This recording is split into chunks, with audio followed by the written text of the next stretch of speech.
There is a kitchen somewhere in America, and it is early. The light that comes through the window above the sink is the particular grey gold of a morning not yet decided. Not quite dark, not quite day. The radio in the next room is playing something soft, the dial turned low, the signal drifting in and out, the way radio signals did in those years, finding the melody, losing it, finding it again. The coffee is already on. You can smell it from here. And beneath the coffee, if you stay very still, there is something else. The smell of soap, of clean cotton, of bread that was baked the day before and left wrapped in a cloth on the counter. The linoleum floor is cold underfoot. The faucet drips, slow and even, into a basin already half filled with water. A woman is standing at the counter. She rose before the light. She always does. This is where we begin. If you enjoy listening to sleep stories like this, subscribe. I post stories like this weekly. The American home of the 1940s was a small universe. Not large by any measurement we might apply today. A typical house on a typical street in a typical American city of that era ran somewhere between 800 and 1,200 square feet. 2 bedrooms, sometimes 3 if the family had stretched for it. 1 bathroom. A kitchen that doubled as a gathering place. A living room that was kept for company and therefore rarely used by the family that lived there. A basement sometimes, where the furnace lived, and where things went to be stored and eventually forgotten. And yet within those modest walls an entire world was maintained. The 1940s American housewife, and it is worth saying plainly at the start that this is who this story is about.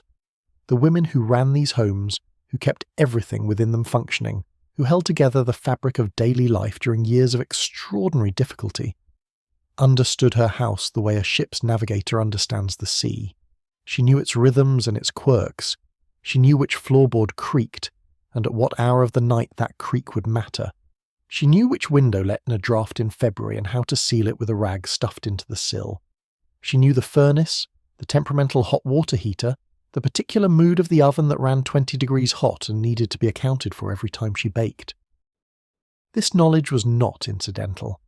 It was not the kind of thing written down or passed along in formal ways.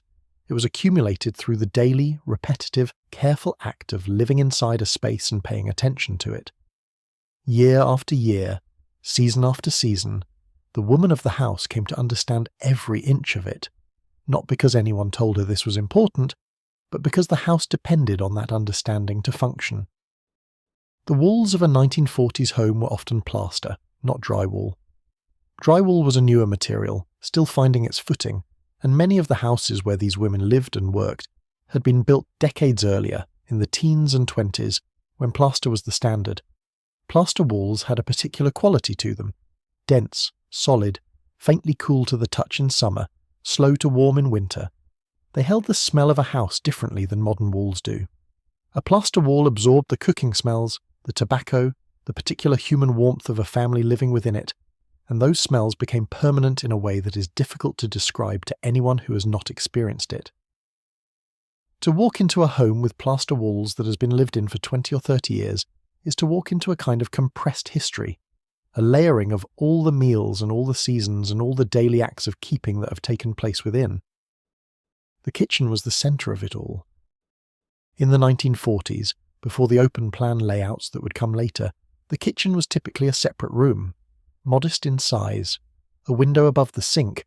This was nearly universal, a small concession to the fact that the person who stood at that sink would be standing there for hours each day and might appreciate something to look at.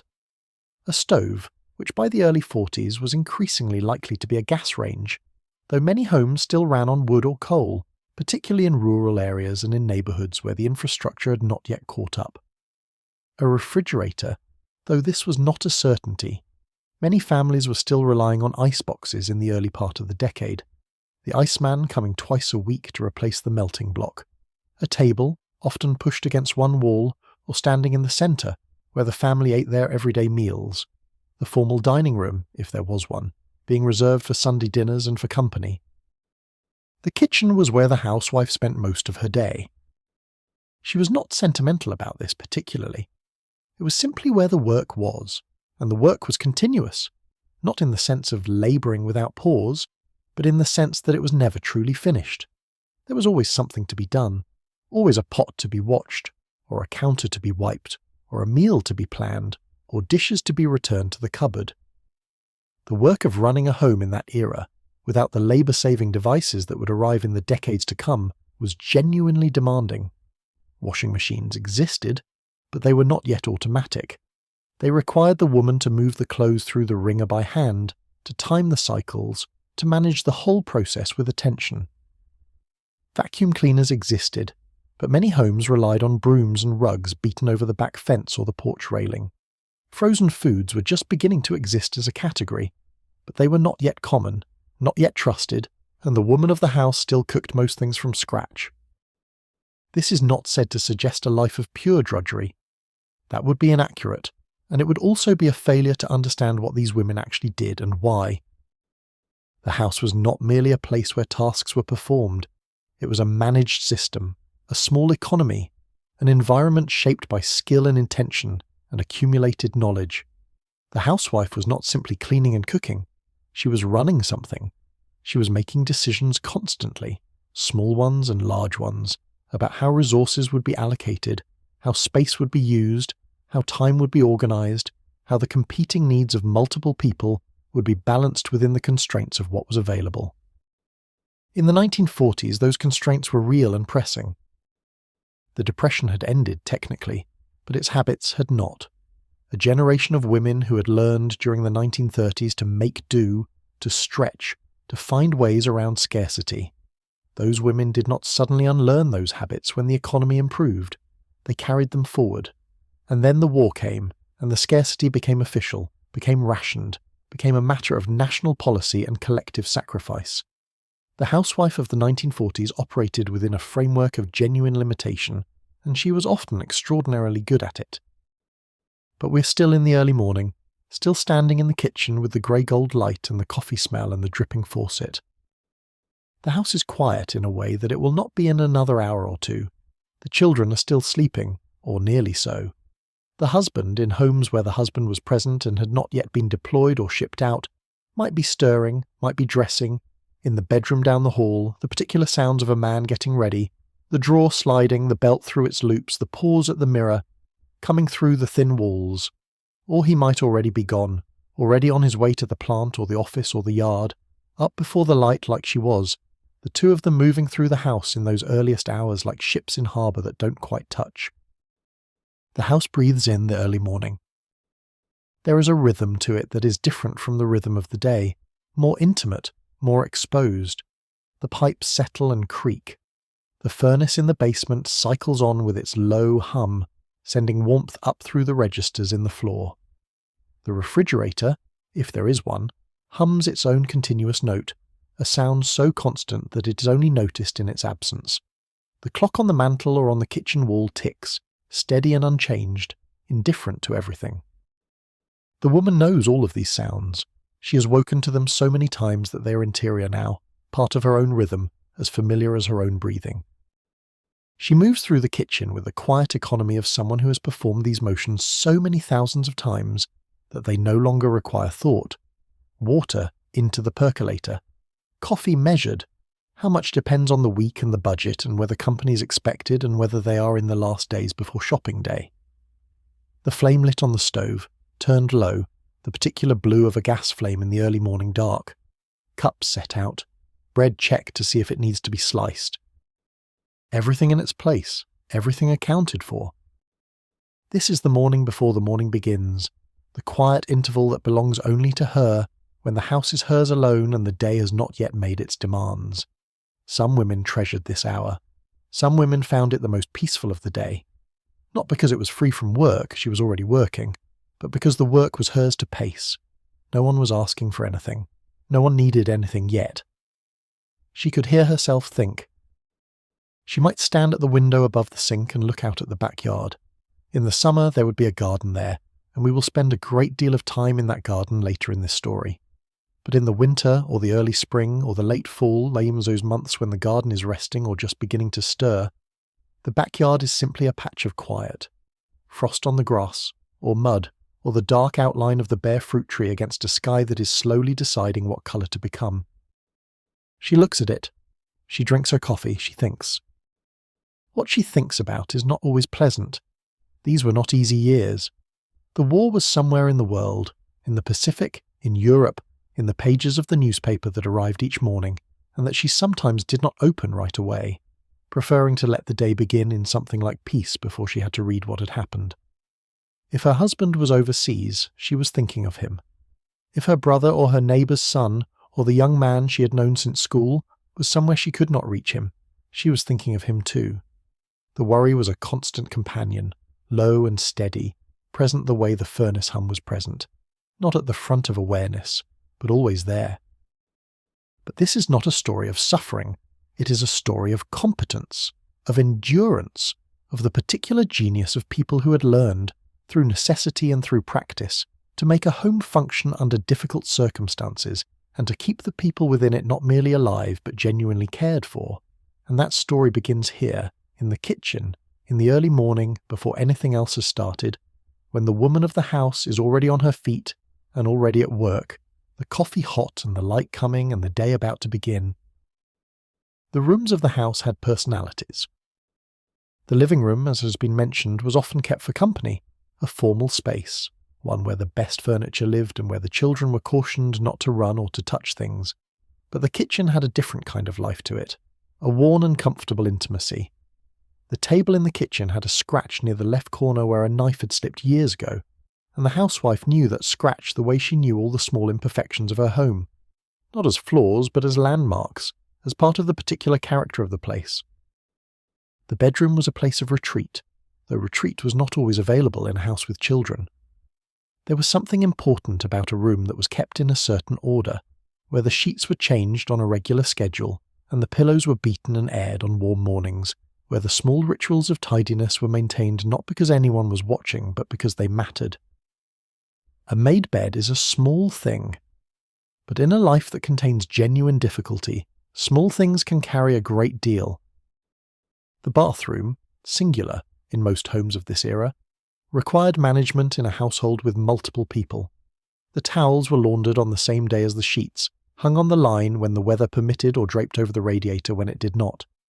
The shelf above the sink held the things the household needed: the soap, the toothpaste, the safety razor that belonged to the husband, the aspirin, arranged with a kind of practical tidiness that was not decorative but functional, everything in its place, everything where you could find it in the dark. The basement, if there was one, was the utility space, the room where the work of keeping was most visible. The furnace, with its pipes reaching upward into the house like the roots of a tree, the washing machine or the laundry tubs where clothes were scrubbed by hand, shelves along the walls where the canning jars were stored, row after row of them, filled with the summer's garden put up for the winter. We will return to those shelves. They are one of the great subjects of this story. The house, in other words, was not simply a backdrop for life. It was a managed environment, and the woman who managed it understood it with a depth and an intimacy that was the product of daily, careful, constant attention.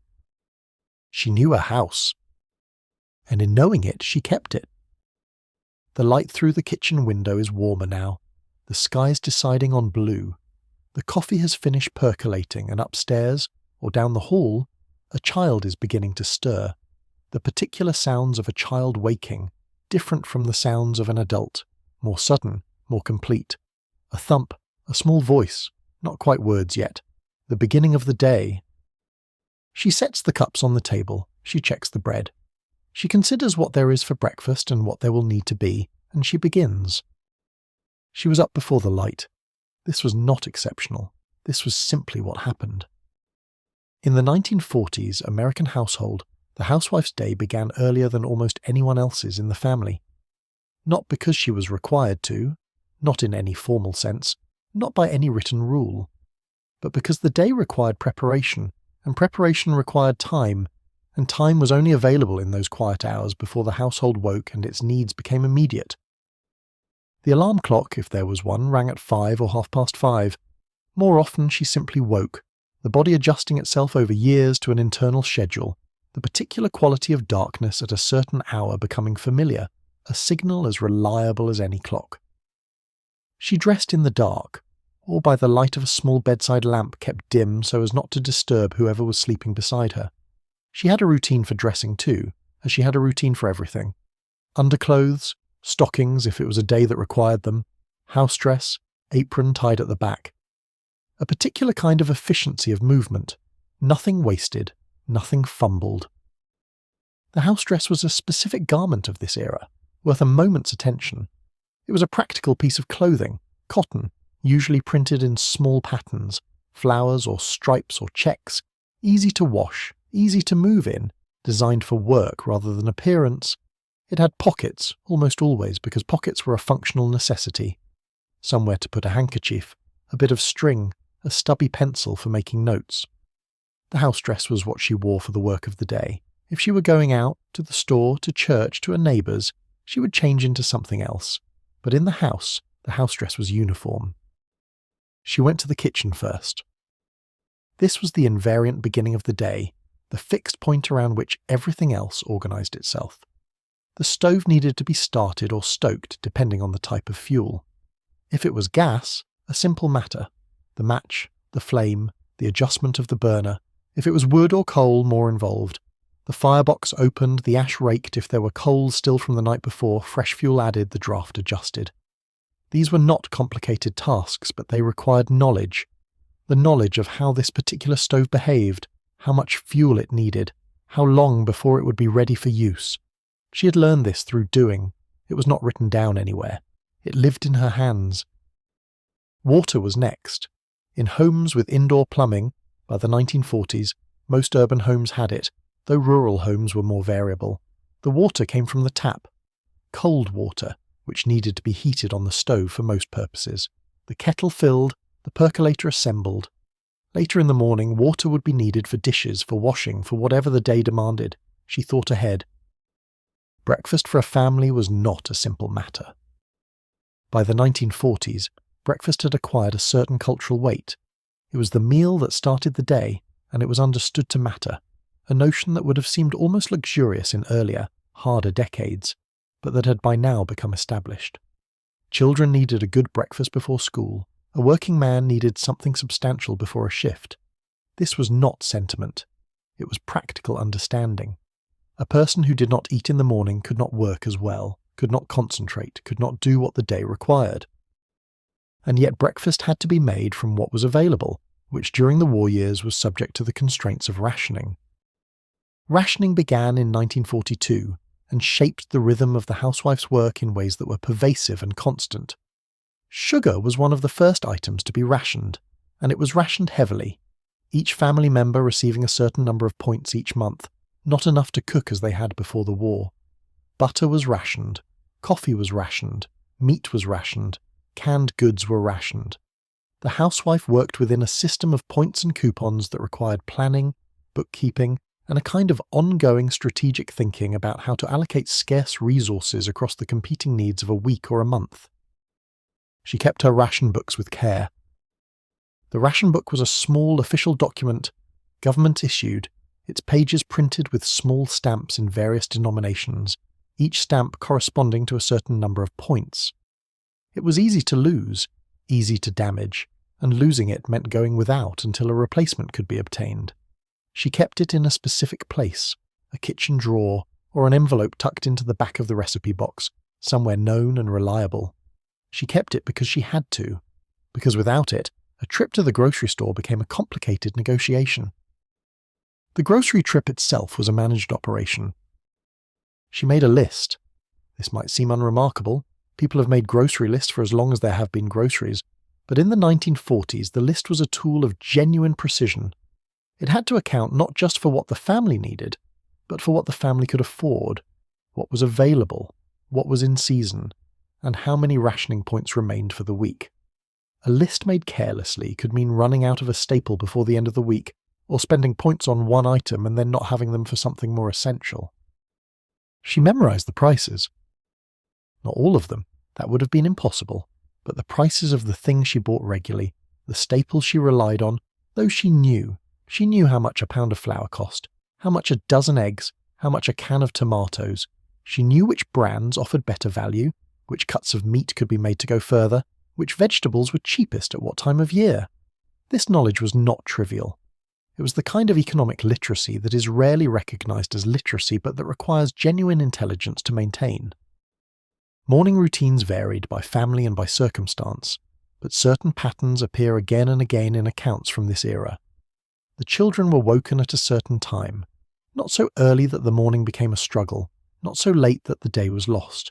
There was a particular skill to this, knowing your children well enough to know how long they needed, how much transition time between sleep and readiness, whether a particular child would need coaxing or would wake easily. She knew this, she adjusted accordingly. The children washed and dressed. In most homes, the mother helped with this for the younger ones and supervised for the older. Hair combed. This was a non-negotiable. Clothes checked. Were they clean enough for another day? Did anything need mending, she noticed? She filed it away for later, for the hour in the afternoon when she would sit with her mending basket. Breakfast on the table. This was the goal of the morning's first 2 hours. What was on the table depended on what was available and what was affordable.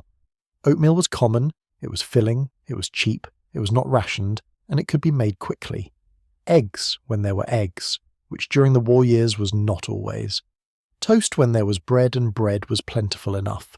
In families with gardens or with access to them, fruit in season, a sliced apple, or berries if it was summer, or the last of the preserves from the previous year's putting up. Coffee for the adults, diluted sometimes to make it last with condensed milk if fresh milk was limited. She sat last. This is a small detail, but it is characteristic. In most accounts of domestic life in this era, the woman of the house sat down to her own breakfast after everyone else had been served. Not because she was not hungry, not because she did not need food, but because it was simply the order of things. The others seated and eating first, the management of the meal still in her hands while it was happening, any last needs addressed before she finally took her place and drank her coffee while it was still warm enough. The children left for school, the husband left for work, or he had already left before breakfast, depending on his hours. And then the kitchen was quiet again, different from the early morning quiet. More settled now, more complete. The dishes were on the table and the day was fully begun. She stacked the dishes, she ran the hot water, she washed. This was not the meditative pause it might sound like. Dishes in the 1940s were washed by hand, every meal, every day. No dishwasher, hot water from the stove if the hot water heater was inadequate, or from the tap if it was a good day and the heater was working. A basin of wash water, a basin of rinse water, or a single side of the double sink dedicated to each. The dishes washed, rinsed, dried with a clean cloth, returned to the cupboard. Pots and pans scrubbed and dried. The stove wiped, the counters wiped, the table cleared and wiped. And then the list of what the day required would begin to take shape in her mind. Not a written list necessarily, though she might write things down. But a mental accounting of what needed to happen before the children came home from school, before dinner needed to be started, before the household returned to its fuller noise. Laundry, perhaps, if it was laundry day. Laundry day in the 1940s was genuinely a full day's work. The clothes sorted, whites separate from colours, heavily soiled items treated beforehand. The machine filled, or the laundry tubs if the machine was unavailable or if the items were too delicate. The washing done in batches, the wringer managed. The clean clothes carried out to the line if the weather permitted. Then the waiting for them to dry. Then the bringing in, the folding, the ironing. Because in this era, ironing was still expected. Cotton shirts and cotton dresses needed to be pressed. Sheets were sometimes pressed. Almost everything that went on a body went through an iron first. Or marketing day, if supplies were needed. The list consulted, the ration book retrieved, the coins or the folded bills in her pocket, the walk or the bus ride to the market, the navigation of what was available against what was needed, the carrying home. Or cleaning. The weekly cleaning that went through the house in a systematic way. The sweeping, the mopping, the dusting, the attention to corners and to the places where dust settled and that would be left undone if not attended to on a schedule. She held all of this in her head, the schedule of her days, the accounting of her household's needs, the management of scarce resources, the maintenance of the physical space in which the family lived. She held it without drama and without complaint, in the way that genuine competence is rarely accompanied by drama. It simply functions, it simply works, and its working is taken for granted by everyone who benefits from it. The morning was already half over, and she was already well into the work of the day. Outside, the neighbourhood was awakening in its own way. Next door, another woman was hanging washing on a line, the sheets billowing white in whatever wind was moving. Down the street the milkman had come and gone, leaving bottles in the small wire carrier by the door. A child on a bicycle moved past the front of the house, the sound of the wheels on the sidewalk momentarily clear and then gone. She heard all of this from inside. She was listening even as she worked, in that way that a person who manages a space listens, not to any particular thing, but to everything at once, a broad attention that registers what is normal and notices when something is not. It is a skill, this kind of listening. It is the skill of someone who is responsible for something and who has learned to stay alert to it without being consumed by the alertness.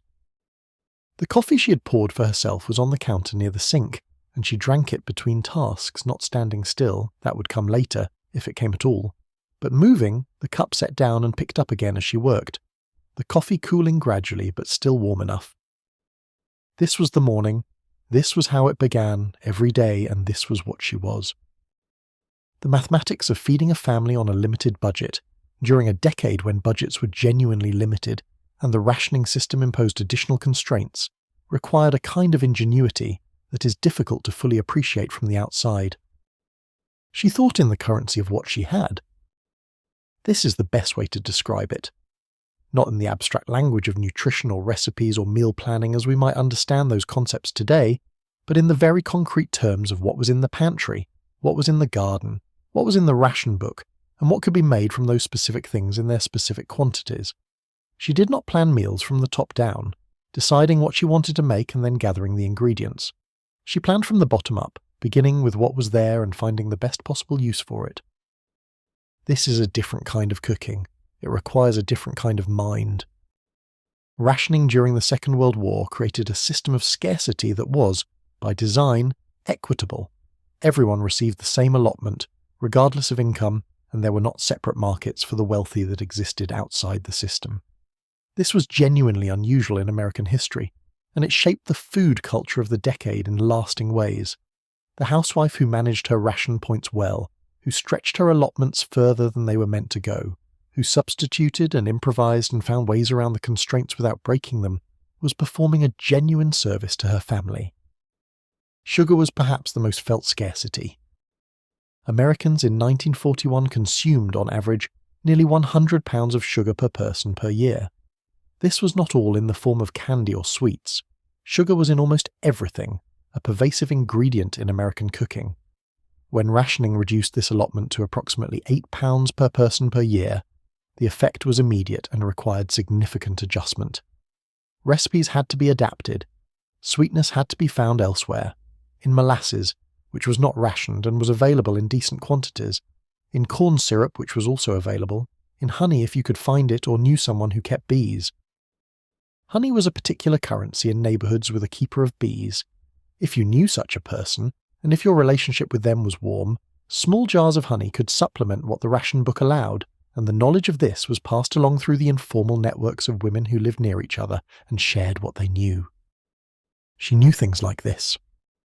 She knew that molasses, substituted for sugar in the right ratio and with the right adjustments to the other wet and dry proportions in a recipe, could produce a cookie or a cake that was not what the original recipe intended, but was genuinely good, denser, darker, more complex in flavour, with a depth that white sugar could not produce. She knew that corn syrup could sweeten a pie filling without the grainy texture that undissolved sugar sometimes left in a hot custard. She knew that applesauce could replace some or all of the fat in a quick bread, reducing the demand on rationed butter or shortening while adding moisture that the recipe needed anyway. This kind of knowledge, the knowledge of substitution, of equivalence, of what one thing can do in place of another thing, is not taught in any classroom. It is learned through doing, through trying, through the quiet experiments performed in the kitchen of a person who is both constrained and resourceful. Meat was another significant constraint. The rationing of meat was complex, operating on a point system that assigned different values to different cuts and types. Cheaper cuts, the ones that required long cooking, the ones that came from less desirable parts of the animal, cost fewer points than the cuts that had always been preferred. This system was, in effect, a quiet education in the culinary value of cuts that many American households had previously ignored or underused. She learned the cheaper cuts. Not because she had to, in the sense of being forced, but because she understood that this was where the value was. A beef shank, braised slowly in a pot with onions and whatever root vegetables the garden or the market offered, produced a meal that was deeply satisfying, the collagen in the meat's connective tissue breaking down over hours of gentle heat into gelatin, giving the braising liquid a richness that expensive roasts could not match.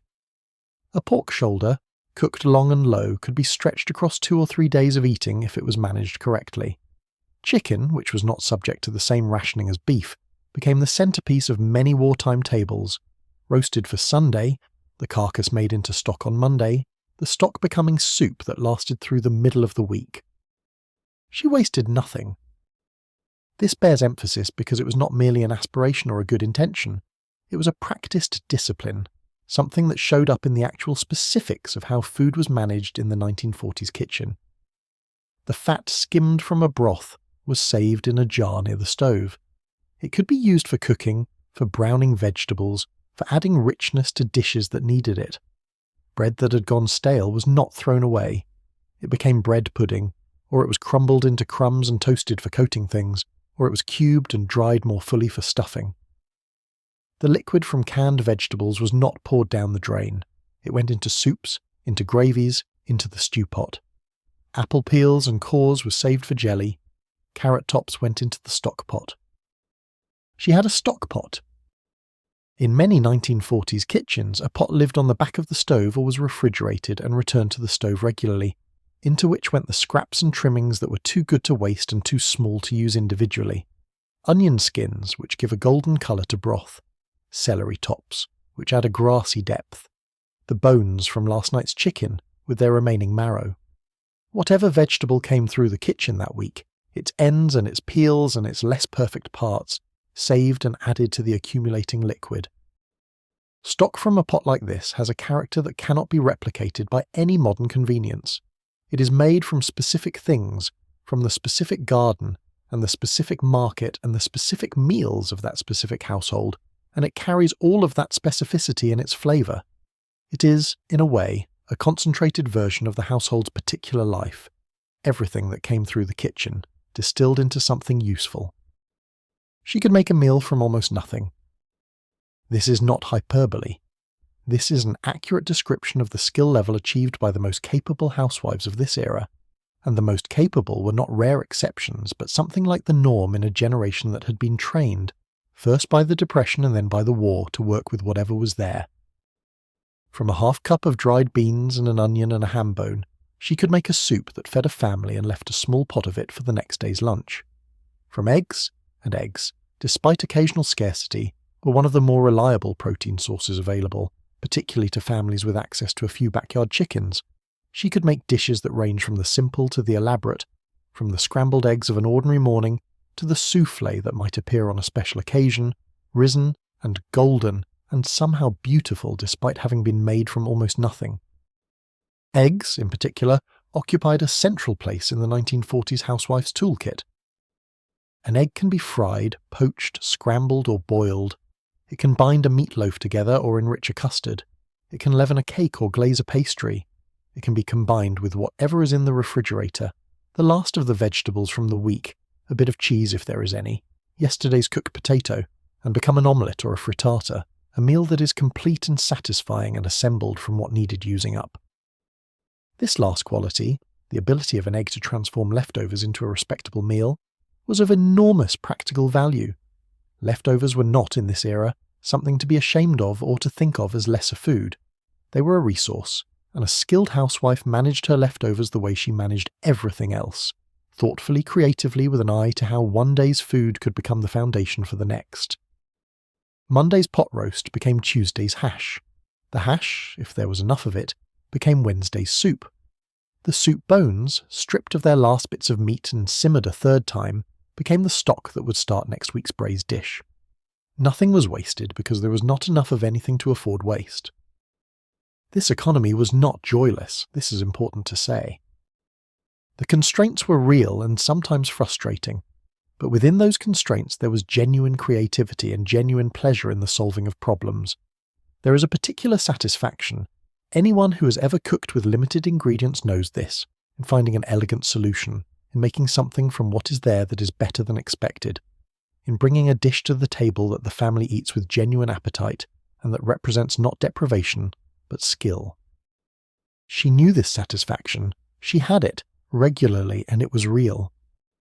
The casserole became a genre in the 1940s, partly through genuine innovation, and partly because the food companies and the government's wartime nutrition offices published and promoted recipes that worked within the constraints of the era. The casserole is, at its heart, a vehicle for using what you have.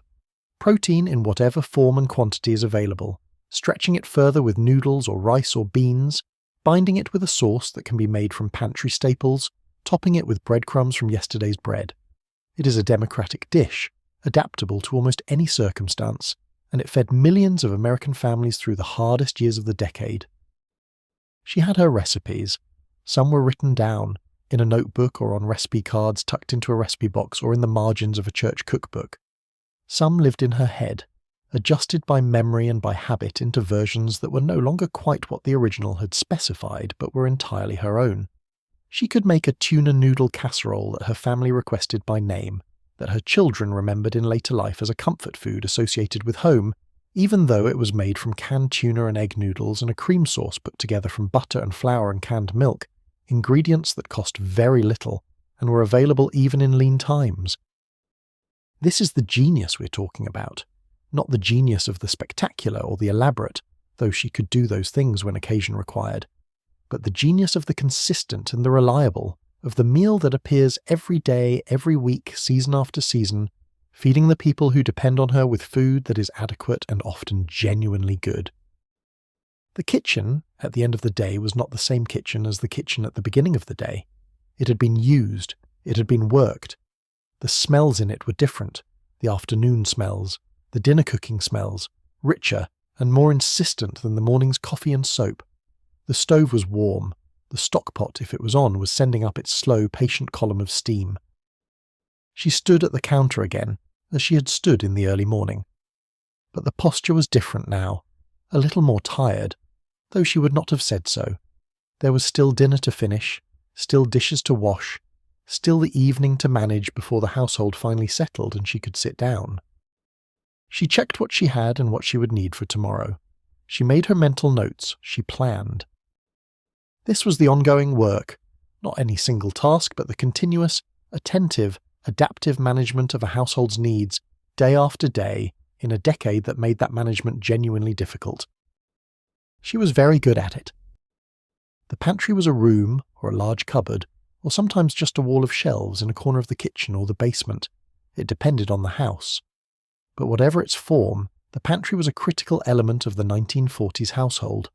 A store against uncertainty, a buffer against the unpredictable, a visible record of the work that had been done in the seasons preceding whatever season you were currently in.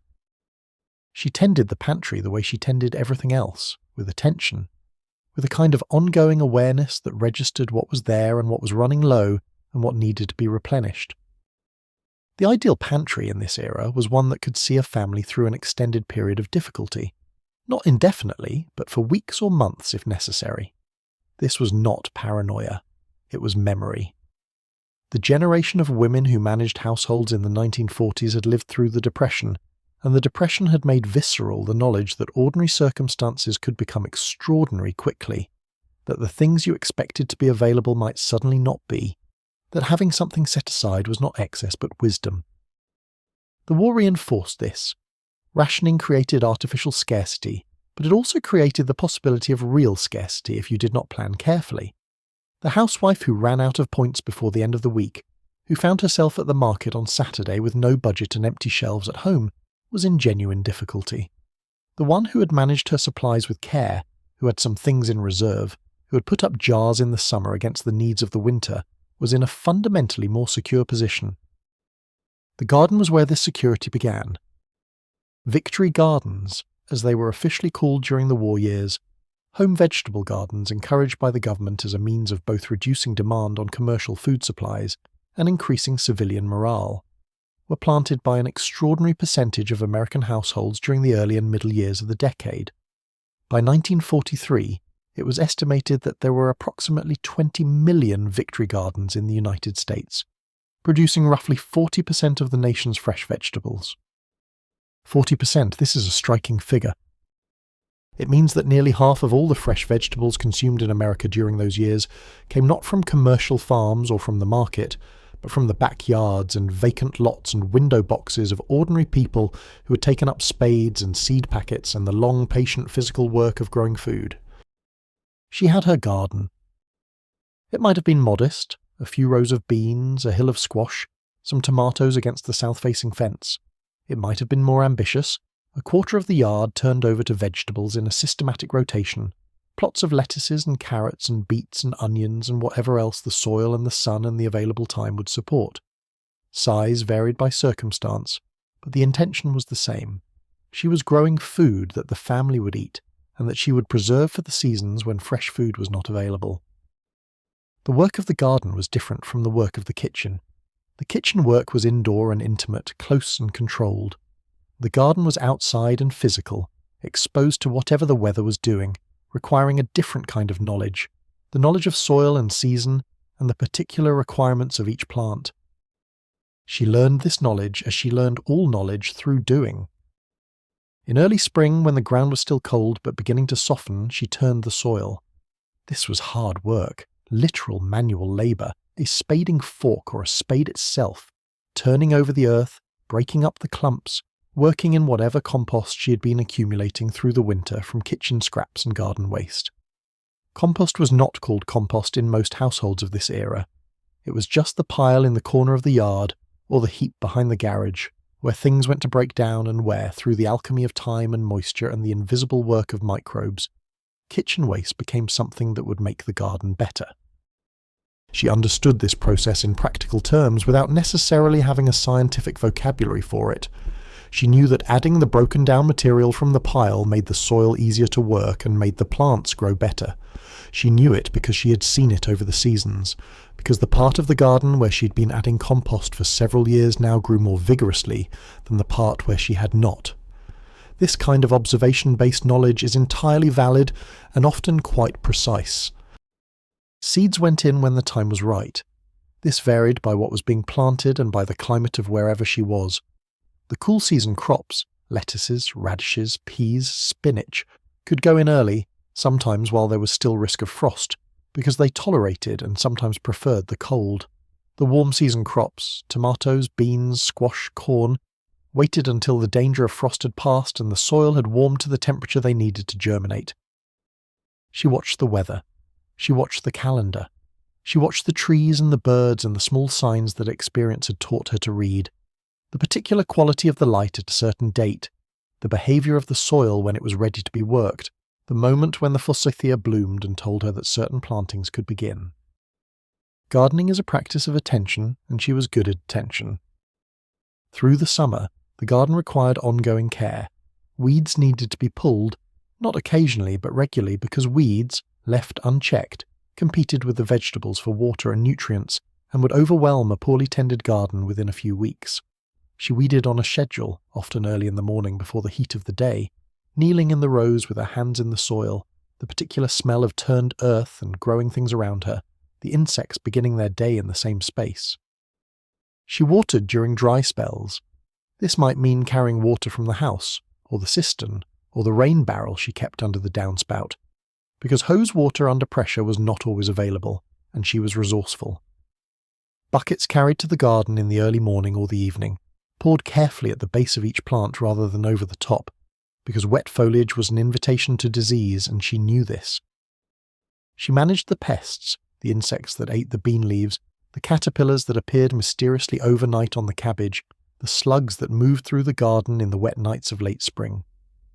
She had remedies, not the chemical pesticides that would come in the decades after the war, but the older remedies, hand-picking diatomaceous earth where she could find it. The companion plantings that place certain plants together because they were known to protect each other, the physical barriers of cloth or old netting over the plants most at risk. And then came the harvest. The harvest was not a single event, but a continuous process through the summer and into the fall, the garden offering its abundance in an irregular, overlapping sequence that was partly predictable and partly not. The radishes came first, quick and satisfying, ready in weeks. The The peas came and had to be picked at precisely the right moment. A day too late, and they became starchy and disappointing. A day too early, and they were not what they could be. The beans came in waves, heavy and requiring immediate attention, because beans left too long on the vine grew tough and seedy. The tomatoes came all at once, as tomatoes always do, an embarrassment of abundance after weeks of watching the green fruits ripen, and then suddenly more than could possibly be used fresh, more than could be given away to neighbours, though she did give them away, because this was what you did in a neighbourhood where everyone had a garden, and the surpluses of one person's plot were welcomed by someone whose own planting had not done as well this year. She preserved. This word, preserving, captures something that is both technical and almost philosophical. To preserve food is to extend its useful life, to take the abundance of one season and carry it forward into the scarcity of the next. It is an act of planning and of optimism that the future will come and that people will be in it and that they will need to eat. Canning was the primary method. The glass jars, mason jars, ball jars, the heavy-shouldered quart and pint jars that have changed very little in their basic design since the mid-19th century, were washed and checked for chips or cracks. The lids and the rubber seals were inspected, the canning kettle was filled with water and set to boil, and the process began. Tomatoes were put up in great quantities, whole or crushed, or in the form of sauce already cooked down and seasoned. It depended on preference, and on how they would be used. Green beans were packed into jars with salt and a bit of the cooking liquid, processed in a pressure canner to kill the bacteria that could survive even boiling temperatures.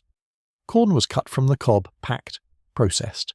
Beets were cooked until tender, sliced, covered with a vinegar brine, sealed. Peaches, when they were available and affordable, were halved and packed in a light syrup made with the carefully rationed sugar or with the molasses that stood in for it. The rows of filled jars in the pantry or on the basement shelves were satisfying in a way that is easy to understand if you have ever looked at them, and somewhat harder to convey if you have not. They represented security. They represented work done and a future provided for. They were tangible evidence of competence, each sealed jar a small victory against uncertainty. She knew what each jar contained and approximately when it had been put up because she labelled them, a strip of tape or a bit of paper tied around the neck, the contents and the date in pencil, and she rotated the stock. The older jars used first, the newer ones moved to the back. This is simple logistics, but it required ongoing attention and a certain organisation of mind that she applied to the pantry the same way she applied it to everything else. The garden also supplied herbs, sage and thyme and parsley and dill, grown in a small bed near the kitchen door or in pots on the back step, available fresh through the summer and dried and hung in the kitchen for the winter. She dried them herself, bunches tied with string and hung upside down in the kitchen or in a dry corner of the basement, the warmth and the moving air doing the work over a few weeks. The dried herbs were stored in small jars or in paper packets, and they perfumed the kitchen with something clean and green even in the middle of January when the garden was under snow. Pickles were made. This is perhaps the most distinctly American of the preservation traditions. The cucumber pickle in all its forms, sweet and sour and bread and butter and dill, the particular sharp smell of the pickling vinegar heating on the stove, the satisfying seal of the lid when the hot brine was poured over the packed jars. Pickles required cucumbers, which she grew, and they required vinegar and dill and garlic and sometimes mustard seed and celery seed and other spices, which she kept in her pantry. The finished pickles would appear on the dinner table for months, beside sandwiches, beside a plate of cold meat, wherever a little sharpness was welcome. Jams and jellies were made from the fruit in the garden or from fruit purchased at market when it came in season and the price dropped. Strawberry jam in June, cherry preserves in July, peach jam in August, apple jelly in September, from the apples off the tree in the backyard or from the windfalls at the farm stand on the edge of town. The process of making jam has not changed much since this era. The fruit cooked down, the sugar added, the pectin either natural in the fruit or added from a box, the test to see if the set is right, the hot jam ladled into jars and the lids applied. But the jam made in a 1940s kitchen, from fruit grown in a specific garden in a specific place, had a character that is not quite replicated by what can be purchased today. She knew the difference and she valued it. The pantry by September was full, or as full as it could be, given the limits of the season and the budget and the available time. Rows of tomatoes and beans and corn and pickles and jam, the jars arranged by type and date, the pantry smelling of vinegar and preserved fruit, and the particular slightly caramelized smell of food that has been processed and sealed. A good pantry, properly stocked, was a source of genuine comfort, something visual and concrete and present, evidence that the family would eat through the winter. She walked through it sometimes in the evening, after the kitchen was cleaned and the dinner dishes done, and just looked at the shelves. Not with the kind of anxious inventory taking that would come if things were genuinely desperate, but with the quiet satisfaction of someone who has done a thing well and knows it. The pantry was full, the winter could come. The neighbourhood was its own kind of institution. In the 1940s, before the broad reorganization of American daily life that the following decades would bring, neighbourhoods in American cities and towns were dense with connection. People lived close together, often in houses that shared walls or had only narrow strips of yard between them, and the proximity of living created a kind of involuntary community. Involuntary in the sense that you did not choose your neighbours, but community in the sense that you shared a street, a block, a set of common resources and common concerns, and your daily life overlapped with theirs whether you sought it or not. For the women who managed those households, this community was particularly significant. The men in most families of this era left the neighbourhood in the morning to go to work somewhere else, and they returned in the evening. Their primary social and professional world was largely elsewhere, at the plant or the office or the yard, among colleagues and co-workers who lived in various other neighbourhoods. The women, particularly those with children and with the full-time work of household management, were in the neighbourhood during the day. Their social world was the immediate geography around them, the next-door neighbour, the woman across the street, the cluster of houses within a few blocks that constituted their daily walking range. This proximity produced a particular kind of relationship among women. It was not always warmth, not in the sentimental sense of the word. There were neighbours who were difficult, neighbours who were competitive, neighbours who gossiped, neighbours whose standards and values conflicted with your own in ways that could not always be smoothed over. The neighbourhood was not a utopia. It was a human community, with all of the friction and complication that implies. But it was also a network of mutual support that functioned during the difficult years of the decade with a remarkable effectiveness. She knew the woman next door. She knew her in the particular way that women who live near each other for years come to know each other, not always through formal conversation or planned visits, but through the accumulation of small encounters and observations. She knew what time her neighbour's children left for school. She knew when her neighbour's husband was away and when he was home. She knew the sound of her neighbour's cough in the winter, and whether it was the kind that needed attention. She knew which days were hard and which days were better, not from being told but from paying attention. This kind of knowing is a form of care even when it does not announce itself as such. The fence between two backyards was a place where much happened. Not dramatic things, not the conversations that would make interesting material for a story, but the quieter exchanges that are the actual texture of neighbourly life. A surplus of zucchini passed over the fence. Information about where the best prices were this week. A recipe shared, or an ingredient borrowed. 2 cups of flour returned next week when the marketing had been done. The news that someone on the next street had given birth, or that the family 3 houses down was struggling, or that the church was collecting blankets. Information moved through the neighbourhood by these routes, through the informal exchanges at the fence and at the back door and on the sidewalk in front of the house, and the information was often practical. Who had extra eggs to sell from the backyard flock, whose husband had managed to get an extra ration book through his employer's war industry status, whose garden had produced more beans than could be eaten or put up, and who would welcome help with the surplus in exchange for a share of the product. She participated in all of this. She was not likely the most outgoing person on the block, or perhaps she was. It varied by person and by neighbourhood.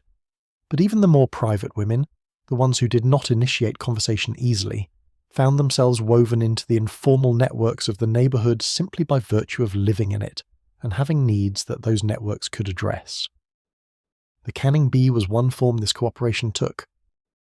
When the tomatoes came in, or the beans, or the peaches, and the quantities were too large for one person to manage efficiently alone, Women sometimes gathered to put up the food together. This was not necessarily a formal arrangement. It might begin with a knock on the door. "My tomatoes are all ripe at once. I have more than I can manage. Will you come help me?"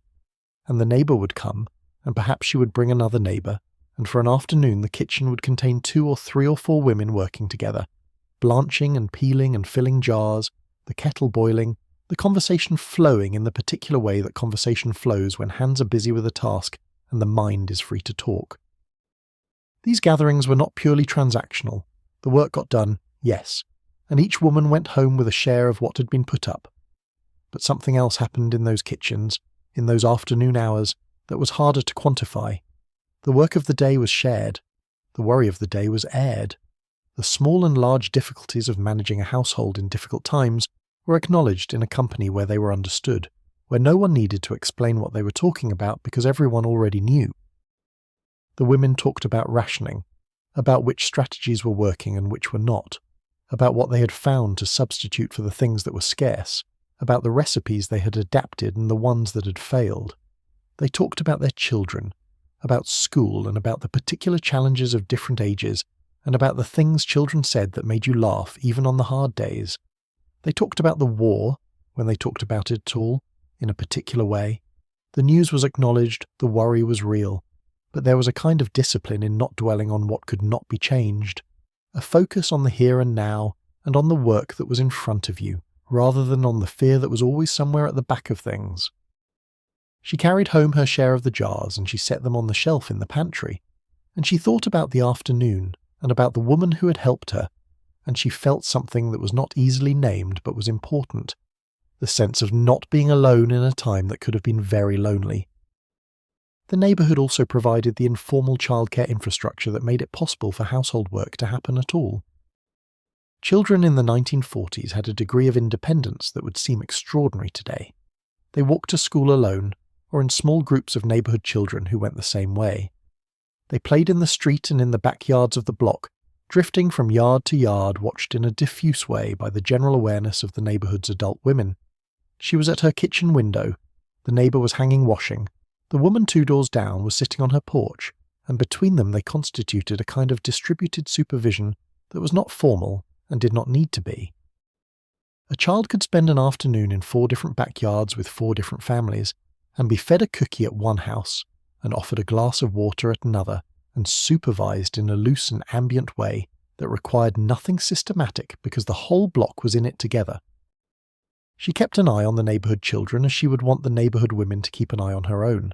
This was understood. It was not reciprocal in any calculated way. No one kept score of favours rendered and owed. It was simply the culture of the place.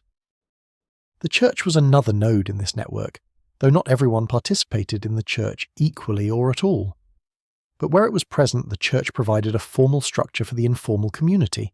Committees for this, gatherings for that, the organised drives and collections and volunteer efforts that the war years required in great quantities. The women of the parish rolled bandages, they knitted socks and sweaters for the soldiers. They organised the food drives and the clothing drives and the scrap drives that were a regular feature of wartime life. They served on the committees that managed the local rationing board. This was work that extended beyond the household, but that was recognised as continuous with it, an extension of the same skills, the same orientations, the same competence in managing resources and organising people and getting things done that she applied to her own home. The 1940s neighbourhood, in other words, was not a collection of isolated households. It was a functioning community, imperfect and sometimes difficult, but genuinely interconnected, genuinely mutual, held together by the proximity of its members and by the conditions of the decade, which required cooperation in ways that private life and private resources could not fully address. She lived inside this community. She was part of it. And in the hardest years of the decade, when the worry was constant and the resources were limited, and the news was often not good, the community held her the way she held it. Not dramatically, not with declarations, but with the steady, practical daily acts of being present and available and aware. The fence between the backyards, the knock on the back door, the afternoon in the kitchen with the jars being filled and the conversation moving easily. These were not small things. They were the actual substance of community life, and they mattered in ways that are difficult to overstate. The war was in the newspaper every morning. It was in the small flags that appeared in the windows of houses on the street. A blue star for a family member in the service, a gold star for one who had been killed. She looked at those flags when she walked past the houses, noted them, knew the families that stood behind them. She had her own flag in her own window, perhaps, or perhaps not. It depended on the particular family, the particular year, whether a husband or a brother or a son was somewhere overseas and was still among the living. The war was not a theoretical or distant thing. It was physically present in the neighbourhood, in the objects of daily life, in the food she cooked and the things she could not buy and the way she organised every week. The rationing was the war, translated into groceries. The scrap drives were the war, translated into old pots and pans piled at the curb. The war bonds she purchased, with money carefully saved from the household budget, small amounts at a time, were the war, translated into paper certificates in a drawer. She was part of it. She knew she was part of it. The government and the cultural apparatus of the era worked hard to ensure that the women at home understood their contribution as genuine and important, which it was. The phrase, the home front, captured something real, the sense that this was also a front, a place where the war was being fought, not with weapons, but with the discipline and the ingenuity and the endurance that kept the families functioning and the economy producing and the society holding together while the men who were absent were where they were. And yet the distance was also real. There was something that happened in the daily experience of the women who were waiting. Not all women waited. Many served in the workforce in capacities that would have seemed impossible before the war, and we will come to that. But the women who were managing households while their husbands or brothers or sons were somewhere unreachable, somewhere dangerous, that experience had a particular quality. It was the experience of not knowing. Letters arrived. Eventually.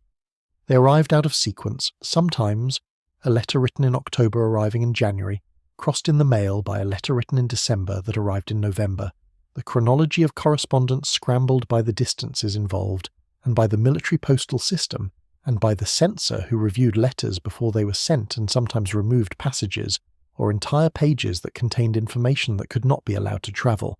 You received the letters and you tried to reconstruct from them some sense of where he was and what he was experiencing, and you often could not, because the letters themselves were incomplete, and because even a complete letter represented a moment, weeks, or months in the past. She read the letters carefully, not rushing through them, not on first reading anyway. She had waited for this letter.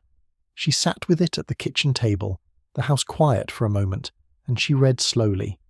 She noticed the handwriting, whether it was even or hurried, whether the usual small humour was there or absent, whether the tone felt like him or felt like something he was performing for the censor or for her. She knew him well enough, in most cases, to read between the lines. She wrote back. This was also an art. Letters home from a housewife to a soldier overseas were shaped by several competing considerations.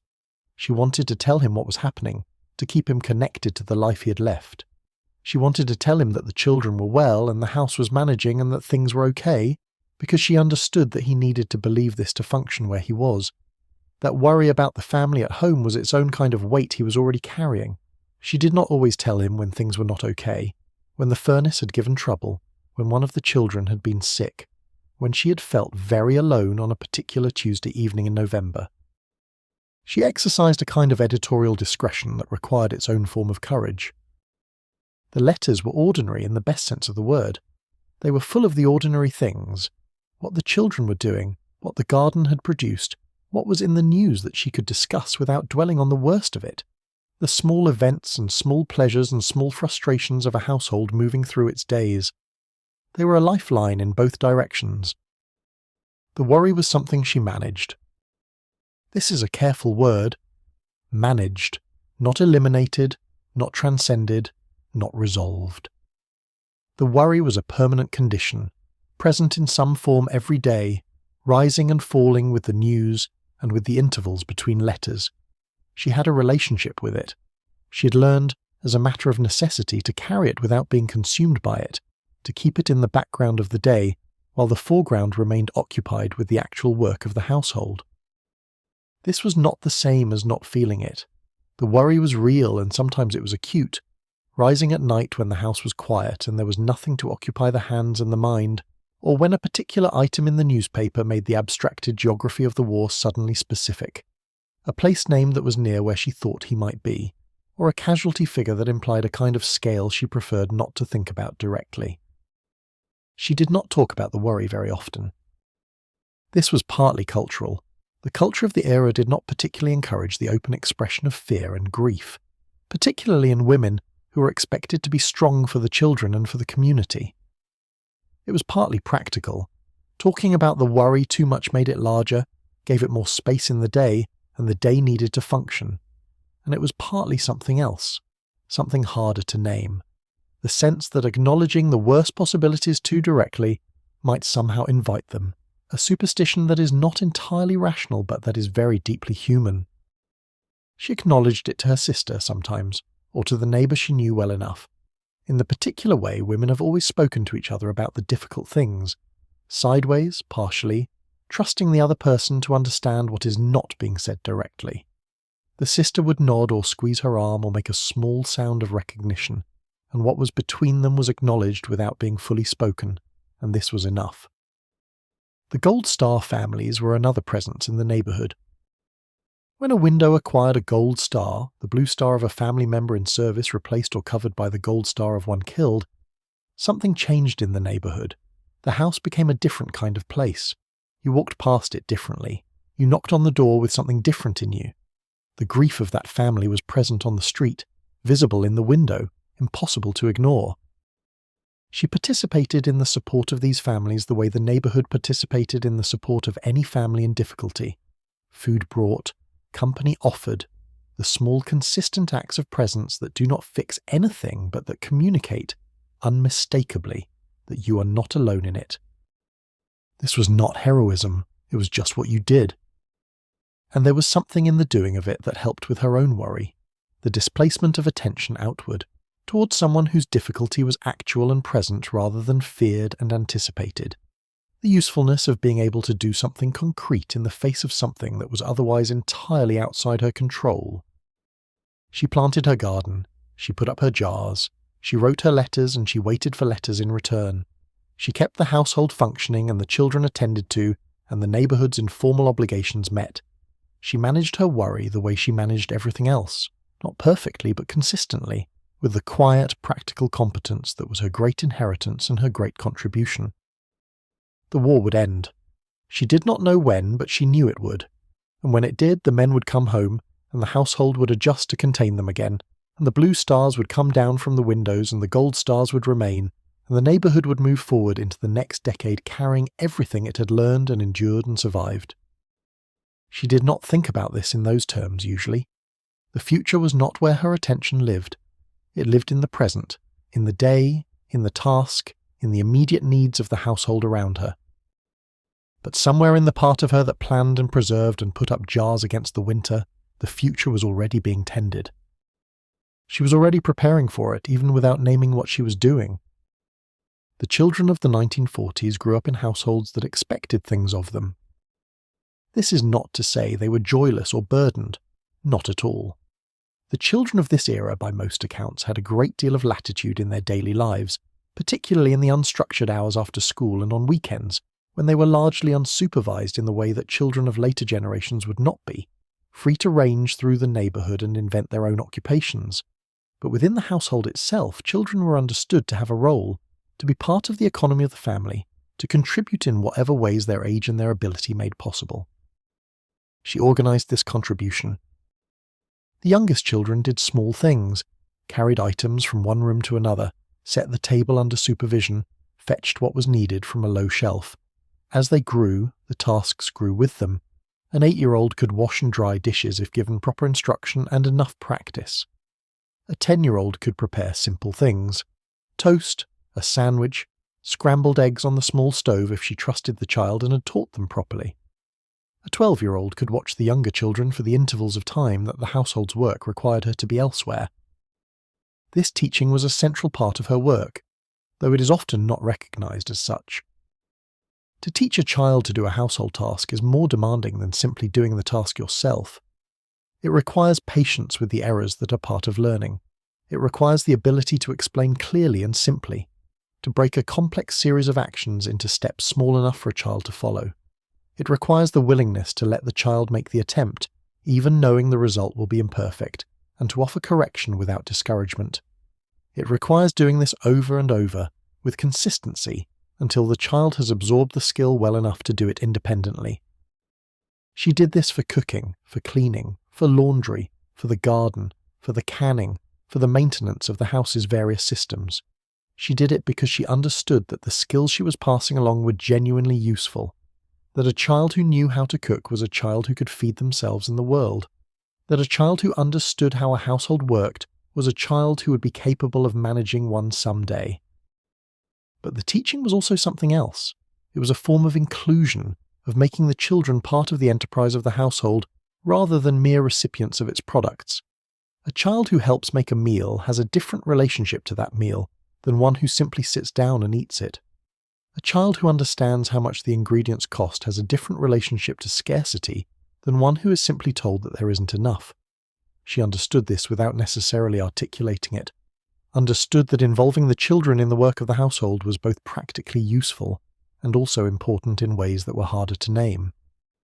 The emotional work of caregiving was perhaps the most invisible and the most demanding part of what she did. Keeping a household emotionally stable during years of genuine difficulty, years when worry was constant and resources were limited, and one or more people the children loved were absent and possibly in danger, required a kind of ongoing attentiveness and management that had no formal name and that was rarely acknowledged as labour at all. She knew the emotional states of her children the way she knew the state of her pantry, through close observation, through paying attention, through reading the signs that were not always obvious or direct. A child who is worried does not always say so. A child who is frightened or confused about the war, about the father who has been gone for 14 months, and whose photograph sits on the mantel, about the gold star that appeared in the neighbour's window last week. That child might express these things in any number of indirect ways, in irritability, in sleep problems, in the sudden regression to behaviours that had been outgrown, in questions that seem to come from nowhere and are actually coming from somewhere very specific. She paid attention. She did not have the vocabulary of the mid-century child development literature, the concepts of attachment and emotional regulation that would become common currency in a later generation. But she had something that was in many ways equivalent, a close and attentive knowledge of her specific children, their specific temperaments and sensitivities and patterns of response, that allowed her to recognize when something was off and to respond to it. She responded in the ways available to her. Not always with direct conversation, she too shared the cultural restraint around the direct expression of difficult feeling, and she was not always sure that putting the difficult things into words was the right response when the child was young enough that words might do more to elaborate the fear than to relieve it. Sometimes she responded with presence, sitting near, being available, creating the physical conditions that communicate safety, warmth, food, the ordinary routines of the day continuing in their reliable order. The ordinary routines of the day, continued reliably, were themselves a form of emotional care. This is something worth staying with for a moment. When circumstances are difficult and uncertain, routine is stabilizing. The fact that breakfast happens at the same time every morning, that dinner will be on the table in the evening, that the Saturday cleaning happens in its regular sequence, that the bedtime rituals proceed in their familiar order. These constants communicate to a child that the ground is still solid, that the world is still organized and predictable, that there is someone in charge of maintaining the conditions of safety. She maintained those conditions even when it cost something to do so, even when she was tired, or worried, or feeling the strain of a week that had been harder than usual, even on the days when she would have preferred to let things go, to skip the routine for once. She didn't, usually. Not because she was compulsive about it, but because she understood in some way that the routine was what the children were leaning on. This is quiet heroism, if we want to use that word. It does not look heroic. It looks like breakfast at 7 and dinner at 6 and the sheets changed on Tuesday. It looks like unremarkable. But beneath the unremarkable is a sustained effort of will and attention and love. The kind of love that expresses itself not in grand gestures, but in the endless, faithful repetition of ordinary care, She played with them too. This should not be overlooked or taken for granted. The domestic work was abundant and demanding, and the hours for play were limited, but she found them. She read aloud in the evenings. This was common in the 1940s household, before the television, and sometimes even before the radio occupied the evening hours. She sat in the chair near the lamp and she read, and the children listened, and this was a pleasure for everyone, an hour in which the work was set aside and the household was gathered in something easy and warm. She played cards. She taught the children to play the games she knew: rummy, old maid, war, the simple games that required no equipment beyond a deck of cards and no skill beyond following rules that could be learned in a few minutes. She played board games on rainy afternoons. She helped the children with their schoolwork, sitting at the kitchen table in the after-school hour, looking at the arithmetic problems or the spelling words, offering what help she could, and knowing when she was out of her depth and the child needed the teacher rather than her. She was not perfect. No one is perfect, and the record of domestic life in the 1940s is not a record of perfection. There were difficult days and there were losses of patience, and there were times when the accumulated strain of the household's demands and the underlying worry produced moments that were not her best. She knew this. She did not use it as evidence of her inadequacy. She moved through it, as she moved through most difficult things, and the day continued and the children were fed and put to bed and she sat down at last when the house was finally quiet. The children were the living centre of the household. Everything else was, in a sense, for them. The carefully managed food and the preserved jars and the maintained routines and the worry managed out of the foreground. They were what all of this was for. She knew this, and knowing it was, in the hard years, what kept her going. The evening came on slowly in the 1940s household. There was no single moment when the day ended and the evening began. The transition was gradual, a sequence of events that unfolded in a particular order and that signalled cumulatively that the day was winding toward its close.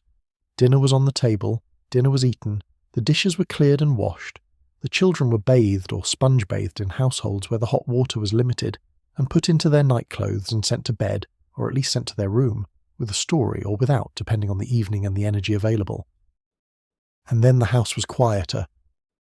Not quiet, never entirely quiet, not in a house with people in it, even sleeping people.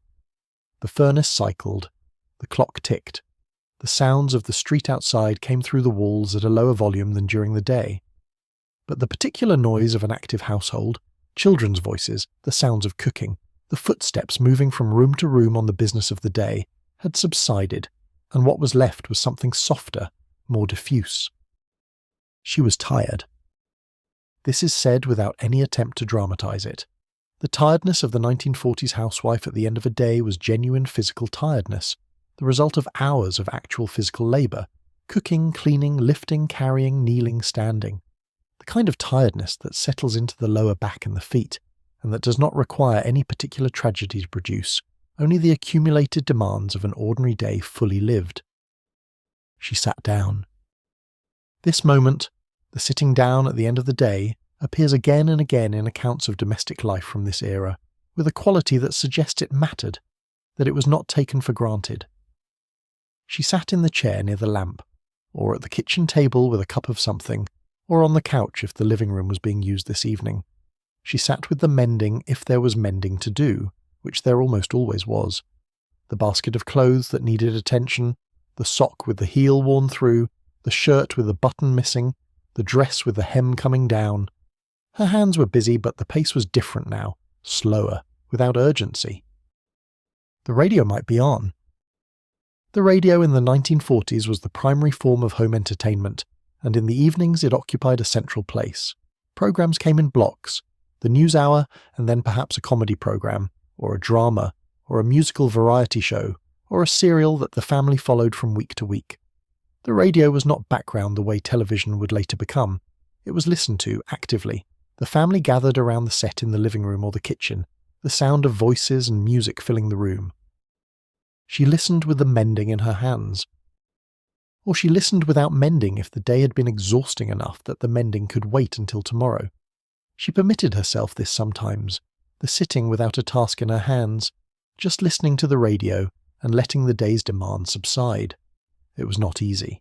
The habit of usefulness was deep, and sitting with nothing to do had a way of producing its own unease, the mind moving toward tomorrow's list, toward the thing that hadn't been done today, toward the worry that was always waiting at the edges. But she was learning, over the years, to let the evening be something like rest. Her husband was home in the years when he was home, or he was not in the years when he was away. The evenings when he was home had a different quality from the evenings alone, not necessarily easier or better, because marriages are complicated and a man recently returned from the plant or the yard carries his own day home with him, and the 2 days had to be integrated, which sometimes required patience. But his presence was its own thing, the fact of another adult in the house, someone to whom she could speak as an equal, someone who shared the weight of the household's decisions and the children's well-being in a way that neighbours and sisters could not quite replicate. They talked in the evenings, when they talked, not always at length, not always about the important things, sometimes just the ordinary summary of the day, what had happened, what the children had done, what needed attention tomorrow. But sometimes more than that. Sometimes the conversation ranged into what they were thinking and feeling, what they hoped for, what they worried about, and in those conversations the partnership of the marriage was most clearly visible. Two people who had chosen each other and who were managing a life together and who were imperfectly and genuinely attending to each other. She was not always heard in the way she hoped to be heard. This is honest to say. The culture of the era was not particularly attentive to the emotional and intellectual lives of women in the context of marriage. The assumption was often that the husband's world was the larger world, the one that connected to the public and the economic and the significant, and the wife's world was the domestic one, important but private, not quite equal. She sometimes encountered this assumption in her own household. She accommodated it, with varying degrees of grace depending on the day. But in the evenings, in the quiet after the children were in bed and the day's work was mostly done, there were moments of genuine partnership and genuine ease. They sat near each other, they listened to the radio, they were simply together in the house they shared, and this was its own kind of contentment. The bedtime rituals, when she finally made her way there, were simple. She checked the children, a habit so ingrained it happened without thought, a quiet opening of each door, the reassurance of the sound of their breathing, the blanket tucked if it had come loose. She moved through the house one more time, checking what needed to be checked. The stove turned down or off, the back door locked, the curtains drawn, the lamp turned out. This final circuit of the house was its own kind of intimacy with the space, a last touching of the household before sleep. She washed her face, she undressed, she laid out what she would need in the morning. And she lay down. The room was dark, or nearly so. The particular darkness of a room with curtains drawn and a street outside that was not entirely dark, the orange or white glow of the street lamps finding the edges of things. The sounds of the house at night were different from the sounds of the day, lower, more interior. The furnace settled. The house made its small sounds of cooling and contraction. Somewhere outside, a dog was barking at something and then was quiet. She lay still. The day moved through her mind in no particular order, not as review or as assessment, but in the involuntary way that the day's images and moments surface when the body finally stops and the mind begins to let go of its held shape.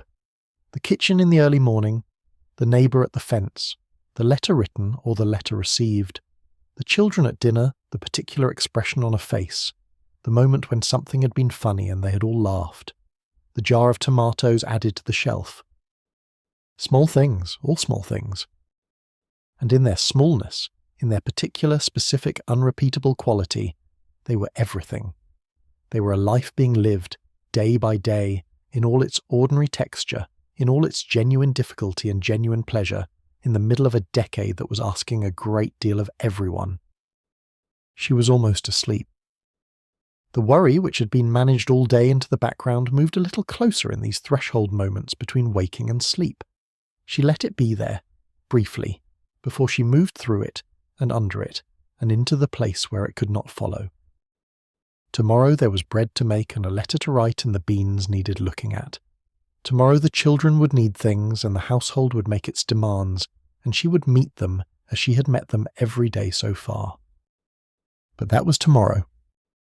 Tonight the house was quiet and the work was done and the children were breathing in their beds. Tonight there was nothing required of her except sleep, and sleep was coming. She let it come. The story of the 1940s American housewife is not usually told as a survival story.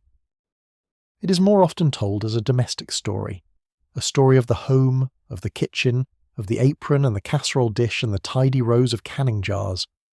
A story of women in a particular cultural role, a role that was constraining in some ways and that would be examined and contested in the decades that followed. This examination is valid and important, and it is part of the full story. But it is not the whole story. The whole story includes what these women actually did, and what they actually did was remarkable. They managed households of considerable complexity during conditions of genuine scarcity. They fed families on budgets that required both strict calculation and imaginative problem-solving. They maintained the physical environments in which their families lived, with limited tools and no outside help, through seasons and years. They preserved food against future need, creating in their pantries literal physical stores of survival. They navigated the rationing system, the information system, the informal community networks of the neighborhood. They managed the emotional life of the household during years of sustained worry. They taught their children skills that were genuinely necessary. They did all of this, for the most part, without much recognition and without much of what we would now call support. They did it because it needed to be done, and because they were the ones there to do it, and because the work itself, though demanding and sometimes grinding and often invisible, was real work, consequential work, work that mattered in the most direct sense. The family survived, or it didn't. The children were healthy, or they weren't. The household held together, or it fell apart. These were not abstract outcomes, they were the actual conditions of life. What made these women capable of what they accomplished was not any single gift or quality. It was an accumulation of knowledge built through practice, of skills developed over time, of the particular resilience that comes not from being spared difficulty, but from meeting it repeatedly and surviving. They were resilient not because they were exceptional, but because the conditions of their lives had required resilience, and they had developed it, the way muscle develops through use. They knew things. This is perhaps the most important thing to say about them, and the most easily overlooked. They knew things that are not widely known today. The practical, physical, material knowledge of how to feed and clothe and shelter and warm a group of people with limited resources, how to stretch a pound of flour, how to can a jar of tomatoes so that it would still be good 6 months later, how to patch a coat so the patch didn't show, how to start a fire in a damp morning, how to read the sky for weather, how to know when a child's fever needed a doctor and when it would pass on its own, how to make something from almost nothing, and how to make it with enough care that it felt like something rather than nothing. This knowledge was passed down, imperfectly and incompletely and sometimes not at all, from mother to daughter and from neighbor to neighbor, in the kitchens and the gardens and at the fences of 10,000 American neighborhoods. Much of it has been lost, not all, not permanently but significantly. The skills that were once common are now, for many people, specialized. The improvisation that was once necessity is now hobby. The self-sufficiency that was once unremarkable is now remarkable. What they carried was heavier than it looked. The emotional weight of managing a household during wartime, the worry held in the background of every day, the letters read and written across an uncrossable distance, the gold stars noted in windows and the understanding of what they meant, the management of children's fear alongside one's own, this was not nothing.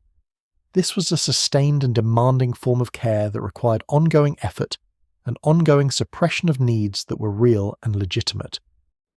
She did not fall apart, not usually, not visibly, not in ways that compromised the functioning of the household. She managed. This management was not easy, and it should not be made to sound easy, but it is also not the same as suffering. She had sources of pleasure and meaning that were real.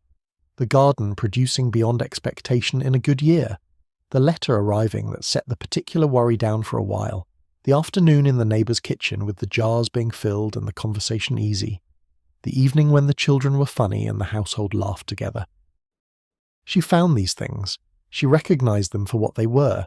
She was not too exhausted or too preoccupied to notice that a day contained beauty or humour, or the particular satisfaction of a thing done well. This attentiveness to the good in the ordinary is itself a skill, a form of resilience.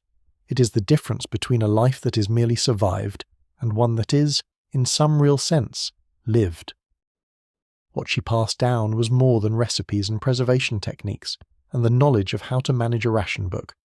She passed down a way of being in the world, a way of taking the actual conditions of your life and working with them rather than against them, of finding the resources in what is present rather than mourning the resources that are absent, of managing difficulty with a steadiness that comes not from being unaffected but from being practiced. These are not uniquely feminine qualities, but in this particular era and this particular set of circumstances, they were expressed and embodied primarily by the women who ran the households. They were present in the kitchens and in the gardens and in the neighbourhoods, in the daily, invisible, essential work that nobody called survival, but that was exactly that.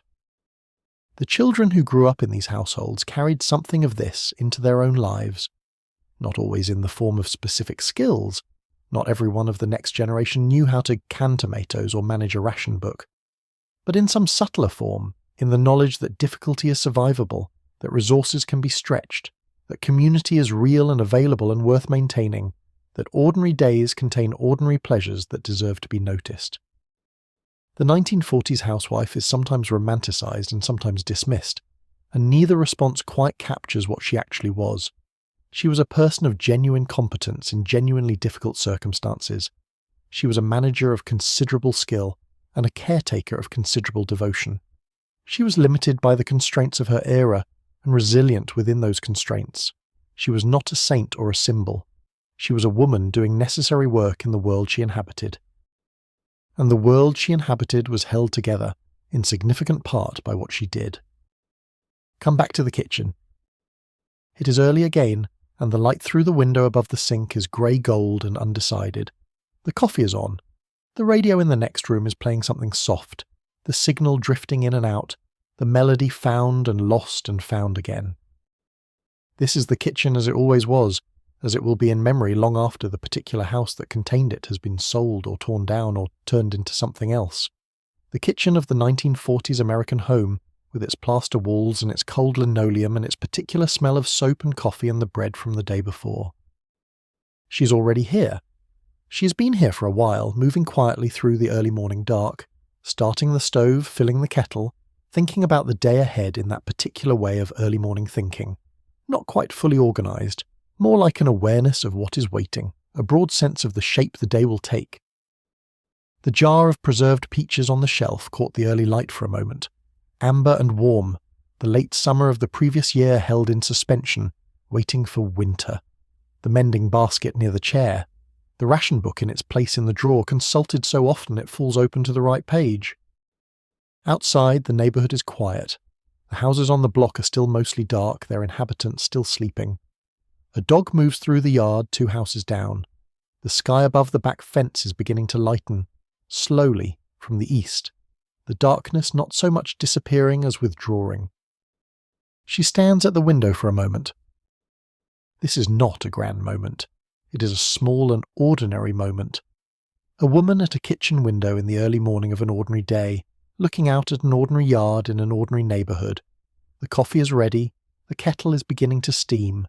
In a few minutes the household will begin to wake and the demands of the day will arrive, one after another, and she will meet them as she has met them before and as she will meet them for the years still to come. But right now it is quiet. Right now she has this moment, before the day has fully started, before anything is needed. She holds it, not with any particular thought or intention, just the act of standing there, the warmth of the cup in her hands, the steam rising from the coffee, the yard outside slowly filling with the first grey light of morning. The furnace comes on somewhere below. The clock on the wall ticks its reliable way through another minute. The house breathes around her. Upstairs, a child shifts in sleep. Down the hall, the particular sound of someone beginning to wake, not yet fully, not yet requiring anything, but moving toward the day. She turns back to the stove, she checks the flame, she sets out the cups. The day is about to begin, and she's ready for it. This is what they were. This is what they knew. These women who woke before the light and managed what was there and stretched what wasn't enough and preserved what the summer gave against what the winter would require. Who kept the worry in the background and the routines in the foreground and the household moving forward through years that asked a great deal. They were not celebrated for this.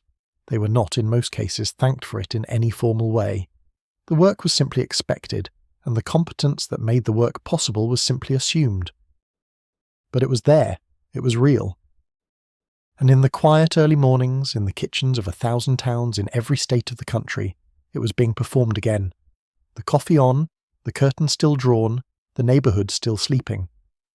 A woman at the window, looking out at a yard that is also, quietly, a garden, and a garden that is also quietly a store against the future. The radio plays, the signal comes and goes, the melody is found and lost and found again. She drinks her coffee. She is ready. Thank you so much for watching.